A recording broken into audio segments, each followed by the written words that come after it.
सकलई तीर्थे निवृत्तीच्या पायी, सकलई तीर्थे निवृत्तीच्या पायी, तेथे बुडी दे माझे मना। आता मी न करे भ्रांतीचे भ्रमण, आता मी न करे भ्रांतीचे भ्रमण, वृत्तीसी मार्जन केले असे। एकार्णव झाला तरंगू बुडाला, एकार्णव झाला तरंगू बुडाला, तैसा देह झाला एक रूप। आता मी न करे भ्रांतीचे भ्रमण, वृत्तीसी मार्जन केले असे। बाप रखमा देवी वरू विठ्ठले नवलपै केले, बाप रखमा देवी वरू विठ्ठले नवलपै केले, तारू हरपले मृगज। आता मी न करे भ्रांतीचे भ्रमण, वृत्तीसी मार्जन केले असे। प्रस्तुत प्राप्त प्रसंगी चिंतनाकरिता आपण जो अभंग निवडलेला आहे, हा अभंग संत श्रेष्ठ ज्ञानेश्वर महाराज यांचा आहे। प्रस्तुतचा अभंग ज्यांची दिंडी घेऊन, ज्यांच्या दिंडीच्या समाधी सोहळ्याकरिता आपण त्र्यंबकेश्वरी या ठिकाणी निघालेलो आहोत, त्या संत श्रेष्ठ निवृत्तीनाथ महाराज यांना डोळ्यापुढे ठेवून ज्ञानेश्वर महाराज यांनी प्रस्तुतचा अभंग लिहिलेला आहे किंवा वारकरी संप्रदायाला दिलेला आहे। अभंगात जो अभंग संत श्रेष्ठ ज्ञानेश्वर महाराज यांचा आहे, प्रस्तुतचा अभंग हा 4 चरणांचा आहे आणि ह्या अभंगामधून संत श्रेष्ठ ज्ञानेश्वर महाराज आपल्याला काय प्रतिपादन करून म्हणत आहेत? पांडुरंगाचा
साष्टांग करी दंडवत विश्रांती पावलो सांभाळा उत्तरी वाढले अंतरी प्रेम सुख धन्य धन्य निवृत्ती देवा काय महिमा वर्णावा शिवे अवतार धरुनी केले त्रैलोक्य पावन समाधी त्रिंबके शिखरे मागे शोभे ब्रह्मगिरी श्री निवृत्तीनाथांच्या चरणा शरण एका जनार्दनी सकळही तीर्थे निवृत्तीच्या पायी सकळही तीर्थे निवृत्तीच्या पायी तेथे बुडी देई माझे मना आता मी न करे भ्रांतीचे भ्रमण वृत्तीसी मार्जन केले असे प्रस्तुत प्राप्त प्रसंगी चिंतनाकरिता जो आपण अभंग निवडलेला आहे हा अभंग संत श्रेष्ठ ज्ञानेश्वर महाराज यांचा आहे।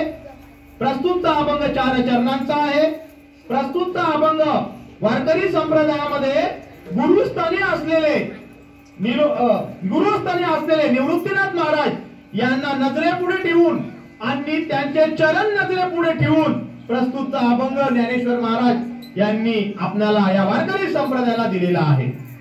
अभंगाची 4ही चरण जर आपण विचार केला तर ही 4ही चरणामध्ये ज्ञानेश्वर महाराज या वारकरी संप्रदायाला असे म्हणत आहेत। या वारकरी संप्रदाय हा गुरुप्रधान असलेला संप्रदाय आणि या गुरुप्रधान असलेल्या संप्रदायामध्ये माऊली आपल्याला म्हणत आहेत सकलही तीर्थे माझे गुरु जे आहेत। सांगायचं तात्पर्य वारकरी संप्रदायाचे गुरु जरी निवृत्तीनाथ महाराज असतील किंवा ज्ञानेश्वर महाराजांचे गुरु निवृत्तीनाथ महाराज असतील तरी वारकरी संप्रदायामध्ये जे तीर्थ असतं ते तीर्थ गुरुच्या ठिकाणी असतं। लक्षात घ्या।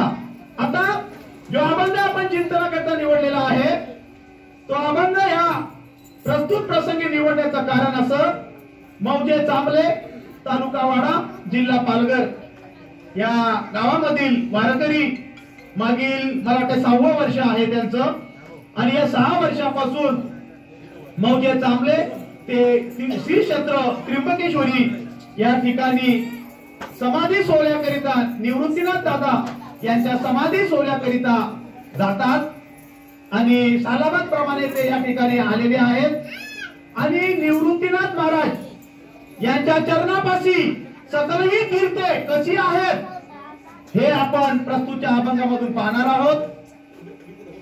प्रस्तुतचा अभंग जर आपण बघितला तर निवृत्तीनाथ महाराज हे ज्या ठिकाणी समाधी अवस्थेमध्ये आहेत ते म्हणजे त्र्यंबकेश्वर आणि त्र्यंबकेश्वरी या क्षेत्राचं जर वैशिष्ट्य बघायचं ठरवलं तर त्र्यंबकेश्वर हे तीर्थक्षेत्र आणि त्या तीर्थक्षेत्रामध्ये असलेले आपले निवृत्तीनाथ महाराज यांचं वैशिष्ट्य जर आपण बघितलं आणि अभंगाचं पहिलं चरण जर आपण बघितलं तर त्र्यंबकेश्वर हे क्षेत्र हे त्रिवेणी संगम आहे। या त्रिवेणी संगमामध्ये 3 पर्वत, या त्रिवेणी संगमामध्ये 3 देव, या त्रिवेणी संगमामध्ये 3 संत, या त्रिवेणी संगमामध्ये 3 तीर्थ वास्तव्य करतात। आता 3 पर्वत कोणते असतील? ब्रह्मगिरी, नीलगिरी आणि अंजगिरी हे 3 पर्वत, 3 देव ब्रह्मा, विष्णू आणि महेश हे 3 देव, 3 संत, संत श्रेष्ठ निवृत्तीनाथ महाराज, गुरुवर्य गोविंद बाबा आणि गैनीनाथ महाराज हे 3 संत त्र्यंबकेश्वर या ठिकाणी वास्तव्य करतात। आणि 3 तीर्थ या त्र्यंबकेश्वरी या क्षेत्रामध्ये कोणते असतील तर कुशावर्त आणि कुशावर्त मधून एक गंगा गोदावरीचा तीर्थ आहे, कुशावर्ताचा तीर्थ आहे आणि ह्या ब्रह्मगिरीच्या पूर्वेकडे जी गंगा वाहत गेली ती गोदावरी म्हणून ओळखली गेली आणि ह्याच गोदावरीच्या ह्याच ब्रह्मगिरीच्या पश्चिम दिशेला जे तीर्थ आलं ते पश्चिम दिशेला जे तीर्थ आलं ते आपली वैतरणा नदी। म्हणजे 3 तीर्थ, 3 संत, 3 परमात्मा आणि 3 पर्वत या ठिकाणी वास्तव्य करतात। आता आपण वारकरी आहोत आणि वारकरी म्हणून आपण निवृत्तीनाथ महाराजांच्या समाधी सोहळ्याला निघालेलो आहोत। आता निवृत्तीनाथ महाराजांचा समाधी सोहळा जर आपण बघितला तर समाधी सोहळ्याला संपूर्ण महाराष्ट्रामध्ये वारकरी येतात। आता आपण जीव स्वरूपामध्ये आहोत आणि जीव स्वरूपामध्ये असल्या कारणाने या मृत्यू लोकामध्ये परमात्मा अवतार घेऊन येतात, ते सुद्धा वारी करतात। या मृत्यू लोकामध्ये जीव म्हणून मनुष्य जन्माला येतात, ते सुद्धा वारी करतात। आणि ह्या मृत्यू लोकामध्ये संत अवतार घेऊन येतात, ते संत सुद्धा वारी करतात। म्हणजे जीव वारी करतो, संत वारी करतात आणि परमात्मा वारी करतो। लक्षात घ्या, आपण वारकरी आहोत, वारी करण्याकरता निघालेलो आहोत। आणि या मृत्यू लोकामध्ये जीव वारी करतो, या मृत्यू लोकामध्ये संत जेव्हा अवतार घेऊन येतात तेव्हा संत वारी करतात आणि परमात्मा अवतार घेऊन येतात तेव्हा परमात्मा सुद्धा वारी करतात। विठ्ठल विठ्ठल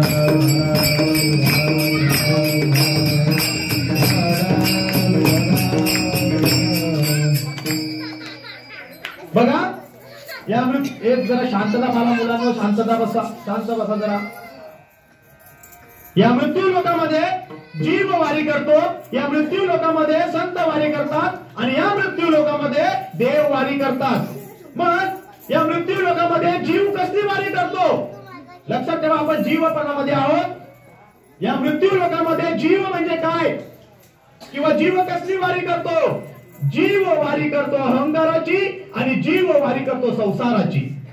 लक्षात घ्या, आपण जीवपणामध्ये आहोत आणि जीव वारी करतो अहंकाराची। या जीवाला अहंकार कधीही होतो आणि जीव 4 प्रकारच्या संसाराची वारी करतो। लक्षात घ्या, जीव वारी करतो संसाराची। संसाराचे 4 प्रकार: जन्म मरण रूपी संसार, शरीर रूपी संसार, विश्व रूपी संसार आणि भांड्या कुंड्यांचा संसार। म्हणजे जीव वारी करतो अहंकाराची आणि जीव वारी करतो संसाराची। त्यानंतर संत वारी करतात। बघा, संत वारी करतात पंढरपूरच्या पांडुरंगाची आणि संत वारी करतात खंडोबाची। जगद्गुरु तुकाराम महाराजांचा अभंग, त्या अभंगामध्ये जगद्गुरु तुकाराम महाराज म्हणतात, याची व्हावी माझी आस, जन्मोजन्मी तुझा दास, पंढरीचा वारकरी, वारी चुकून बिहारी। म्हणजे संत वारी करतात पंढरपूरच्या पांडुरंगाची आणि संत वारी करतात खंडोबाची। खंडोबाचा तो अभंग नाथबाबांचा, मल्हारीची वारी माझ्या मल्हारीची वारी। म्हणजे मल्हारीची सुद्धा, म्हणजे खंडोबाची सुद्धा वारी करतात संत। आणि आता परमात्मा अवतार घेऊन येतात तेव्हा परमात्मा सुद्धा वारी करतात। परमात्मा वारी करतात माऊलींची, म्हणजे पंढरपूरचे पांडुरंग वारी करण्याकरता आळंदीला येतात आणि पंढरपूरचे पांडुरंग वारी करतात भक्तांची। बघा, पंढरपूरचे पांडुरंग वारी करतात माऊलींची आणि पंढरपूरचे पांडुरंग वारी करतात भक्तांची। नाशिक जिल्हा, सटाणा तालुका आणि त्या सटाणा तालुक्यामध्ये एक तहसीलदार होऊन गेले आणि ते तहसीलदार पंढरपूरच्या पांडुरंगाची आषाढी वारी करणारे। आणि आषाढी वारीचा दिवस त्या तहसीलदाराने अर्ज दिला, मला वारी करण्याकरिता जवळ काही दिवस तरी सुट्टी मिळावी। त्यांचा अर्ज नामंजूर झाला। अष्टमी आली, नवमी आली, सुट्टी मिळत नाही। आषाढीची वारी करण्याकरिता संपूर्ण महाराष्ट्रामधील साधू संत पायी वारीला निघाले आणि या तहसीलदारांना प्रश्न पडला, मी जर इथे असेल माझी वारी कशी होईल? माझी वारी चुकून जाईल। आणि सरते शेवटी दशमीचा दिवस उजाडला। त्या तहसीलदारांनी तहसीलदार कचेरीला लॉक लावलं, कुलूप लावलं आणि तहसीलदार साहेब पोहोचले पंढरपूरला। दशमीला पोहोचले, एकादशीचा दिवस, द्वादशीचा दिवस काळा केला पंढरपुरामध्ये पौर्णिमेचा। आणि त्यानंतर ते तहसीलदार सटाणा तालुक्यामध्ये आले आणि जेव्हा आले तेव्हा त्यांच्या वरिष्ठांकडे जाऊन पोहोचले त्यात विठ्ठल विठ्ठल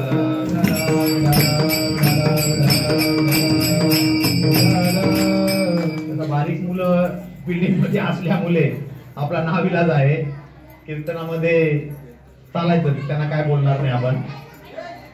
तहसीलदार साहेब पोहोचले कचेरीमध्ये आणि तेव्हा त्यांना कळालं, त्यांच्या वरिष्ठांनी जाऊन माफी मागितली. मी पंढरपूरला गेलो होतो. वरिष्ठ त्यांचे म्हणू लागले, तुम्ही माफी कसली मागता? अहो मी जवळजवळ 4 ते 5 दिवस पंढरपूरला गेलो होतो. येथील सर्व कामकाज बंद होतं. त्या वरिष्ठांना प्रश्न पडला, तुम्ही पंढरपूरला गेले होते? आणि जर तुम्ही पंढरपूरला गेले होते तर इथे कोण होतं? इथे लक्षात घ्या, पंढरपूरचे पांडुरंग त्या तहसीलदारांच्या रूपामध्ये त्या सटाणा तालुक्याच्या त्या तहसीलदारांच्या जागेवर येऊन बसले. काही दिवस त्यांनी कामकाज बघितलं, काही न्यायनिवाडे केले आणि तहसीलदार जेव्हा तिथे आले तेव्हा त्यांच्या वरिष्ठांची माफी मागितली. वरिष्ठांनी सांगितले, माफी कशी मागता? तुम्ही तर पंढरपूरला गेलेलेच नाहीये, तुम्ही इथेच होते. काही न्यायनिवाडा दिले, लोक आले आणि म्हणू लागले, तुम्ही योग्य असा न्यायनिवाडा केला. मी तर पंढरपूरला होतो, मी कुठे न्यायनिवाडा केला? मी माफी मागण्याच्या अवस्थेमध्ये असलेल्या सर्वांना प्रश्न पडला. मग सरते शेवटी ते तहसीलदार ज्या जागेवर बसायचे ते कॅटलॉग आणलं आणि ते कॅटलॉग आणल्यानंतर बघितलं त्या कॅटलॉगाच्या ठिकाणी त्या तहसीलदारांच्या नावाने सह्या केलेल्या होत्या आणि ते कॅटलॉग उघड करून बघितलं तेव्हा त्या ठिकाणी बुक्का होता आणि तुळशीची पानं. सांगायचं तात्पर्य, देव वारी करतात माऊलींची, देव वारी करतात भक्तांची. आणि आता बघा, या मृत्यू लोकामध्ये जीव जन्माला आलेला आहे. या मृत्यू लोकामध्ये संत जे अवतार घेऊन येतात आणि या मृत्यू लोकामध्ये परमात्मा अवतार घेऊन येतात. आपण अभंगाच्या पहिल्या चरणाचा विचार करत असताना जीवाची थोरवी, जीव कसा श्रेष्ठ स्वतःला समजतो, संतांची थोरवी आणि पंढरपूरच्या पांडुरंगाची थोरवी म्हणजे परमात्म्याची थोरवी, या 3 गोष्टी पाहणार आहोत. मग जीवाची थोरवी काय असेल? जीव, आपण जीवपणामध्ये आहोत. या जीवाची थोरवी काय असेल? तर जीवाची थोरवी बघत असताना जीवाची थोरवी आणि जीव ज्या गावामध्ये राहतो त्या गावाची थोरवी महत्वाची. संतांची थोरवी बघत असताना संत यांची थोरवी आणि संत ज्या गावामध्ये राहतात त्या गावाची थोरवी बघावी लागेल. आणि पंढरपूरच्या पांडुरंगाची थोरवी आणि पंढरपूरचे पांडुरंग ज्या गावामध्ये राहतात त्या गावाची थोरवी बघावी लागेल. आता पहिल्यांदा आपल्याला थोरवी बघायची असेल म्हणजे महत्व बघायचं असेल तर जीवाचं महत्व बघावं लागेल किंवा जीवाची थोरवी. जीव स्वतःला थोर कसा समजतो? तेव्हा शास्त्राने सांगितलं हा जीव थोरवी कशामध्ये मानत असेल तर कलह लावणे, या कलह म्हणजे भांडण लावण्याकरता जीव स्वतःला थोर समजतो.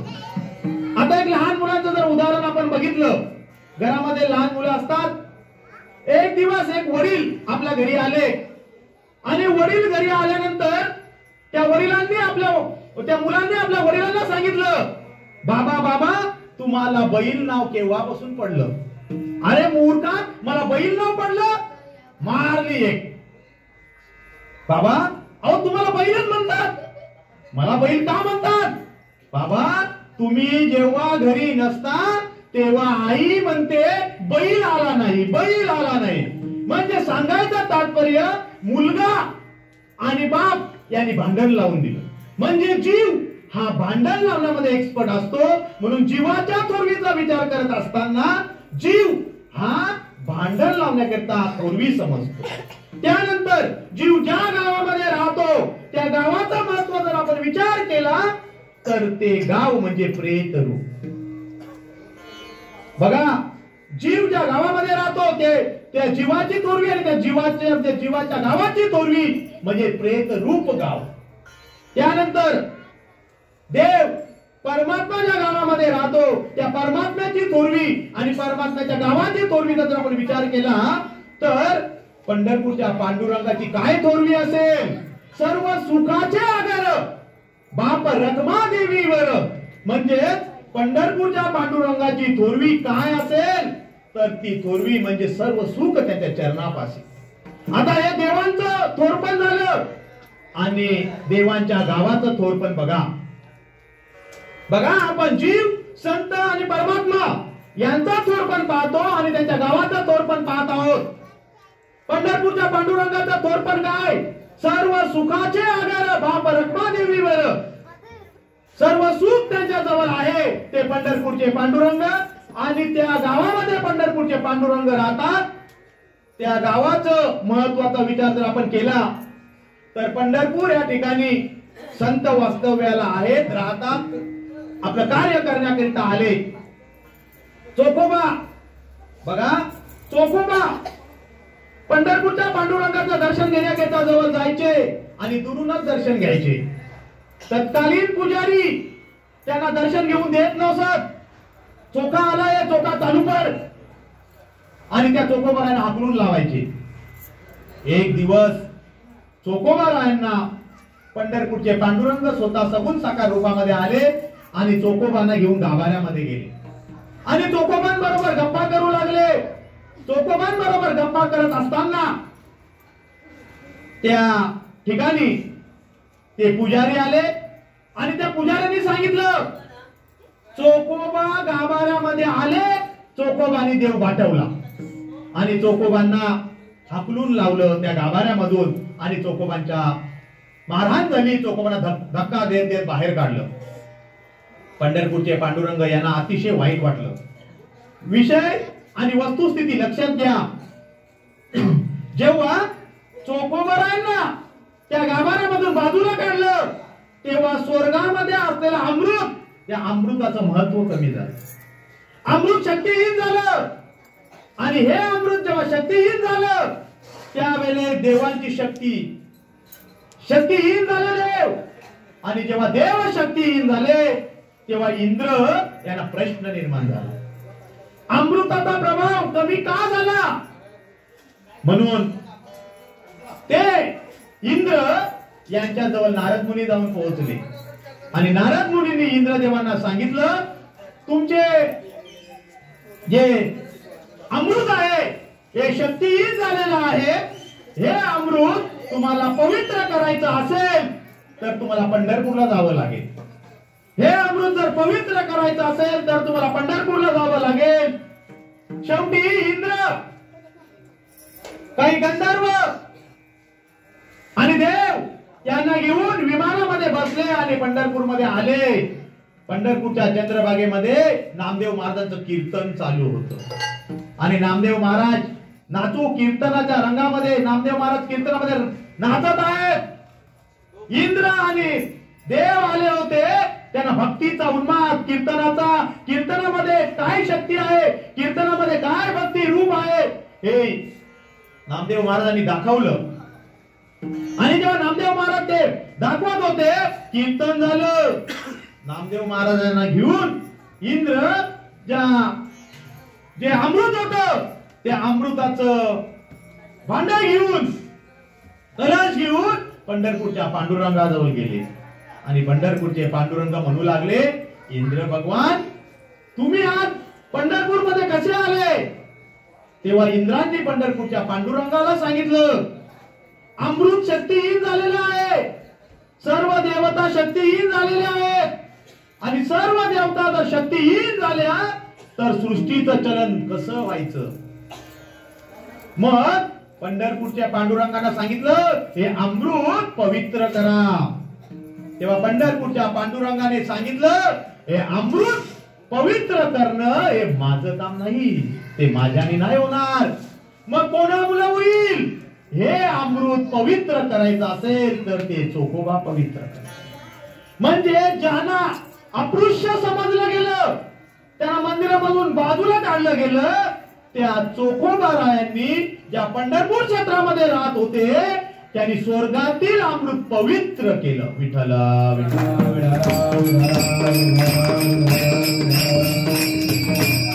आणि आता संतांची थोरवी बघा, संत आता बघा, आपण जीवाची थोरवी बघितली, जीवाच्या गावाची थोरवी बघितली, देवाची थोरवी बघितली, देव ज्या गावामध्ये राहतात त्या गावाची थोरवी बघितली, आणि आता संतांची थोरवी आणि संत ज्या गावामध्ये राहतात त्या गावाची थोरवी जेव्हा आपण पाहूया, संतांची थोरवी काय असेल? संत कृपा करतात. संतांचे उपकार कोणावर आहेत? संतांचे उपकार परमात्म्यावर आहेत, संतांचे उपकार जीवावर आहेत, संतांचे उपकार वेदांवर आहेत, आणि संतांचे उपकार धर्मावर आहेत, संतांचे उपकार शास्त्रावर आहेत. आणि संत बघा, लक्षात ठेवा, कृपा कृपा सर्वात प्रथम अंतरात्म्याची कृपा व्हावी लागते. जेव्हा अंतरात्म्याची कृपा होते तेव्हा शास्त्र कृपा होते, आणि जेव्हा शास्त्र कृपा होते तेव्हा ईश्वर कृपा होते, आणि जेव्हा ईश्वर कृपा होते तेव्हा संत कृपा होते, आणि जेव्हा संत कृपा होते तेव्हा संत शक्तिपाठ करतात.